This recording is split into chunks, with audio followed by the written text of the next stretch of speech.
লোভী তুই জানতাম, কিন্তু এতটা লোভী এটা জানতাম না। মানে কি বলতে চাচ্ছ তুমি? আমার বাবাকে ভুলিয়ে ভালিয়ে শেষ পর্যন্ত জমিটা হাতিয়ে নিতে চাস? এতদিন থেকে এইভাবে চিনলে তুমি আমাকে? তোমাকে সাহায্য করতে এসে আমি ওই নরকে পড়ে আছি। আমার কাজ কাম টিউশনি সব গুল্লাই গেছে। তোমার সাথে স্বামী স্ত্রীর অভিনয় করতে করতে আজ আমি দিশেহারা। আর এখন আমাকে বলছো লোভী? আমি কাল সকালেই তোমার বাবার ব্যবসা বাণিজ্যর সমস্ত কাগজপত্র বুঝিয়ে দিয়ে আমি চলে যাব। হ্যাঁ হ্যাঁ, তাই যাবি।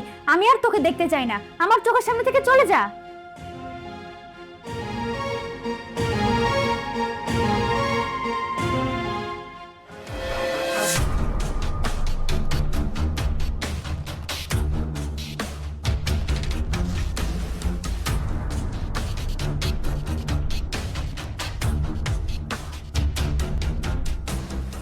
সাজের দত্ত কোনো খোঁজ পাওয়া গেল না রে মেজান? হ্যাঁ, ভাইয়া আপনি এখানে? আমি আপনার কাছেই যাচ্ছিলাম। কেন, কোনো খবর আছে নাকি? কি হয়েছে? সেজন্য তো হাঁপাতে হাঁপাতে আমি এসেছি। ভালো খবর নিশ্চয়, বলে গেল। ভাইয়া, রিমাপুর বিয়ে হয়নি। বিয়ে হয়নি মানে? কি বলছিস তুই? হ্যাঁ ভাইয়া, আমি সত্যি বলছি। এতদিন ওরা স্বামী স্ত্রীর অভিনয় করে আসছে। উস্তাদ, এই তো সুযোগ এসে গেছে। এখন চৌধুরী সাহেবকে বলে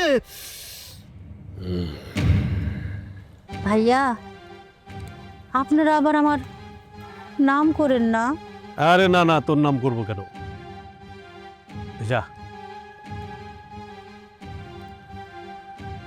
কাজটা কিন্তু হওয়াই চাই। যা। মিয়া ভাই, আবারও বলছি, আমার কথা কিন্তু বলেন না। আরে যা, তোর কথা বলবো কেন? যা।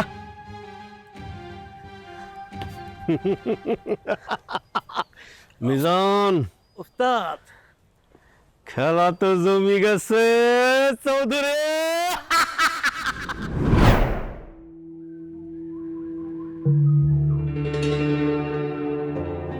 চাচা, আসসালামু আলাইকুম। চাচা, ওয়ালাইকুম আসসালাম ওয়া রাহমাতুল্লাহ। কেমন আছেন চাচা? আলহামদুলিল্লাহ বাবা।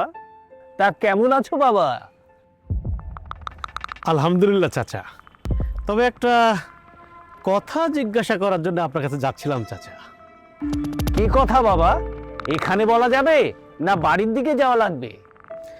না চাচা, বাড়িতে আর যাচ্ছি না। তবে একটা কথা চাচা, আপনার মেয়ে রিমার সাথে আমার বিয়ে দিলেন না, ঠিক আছে, কিন্তু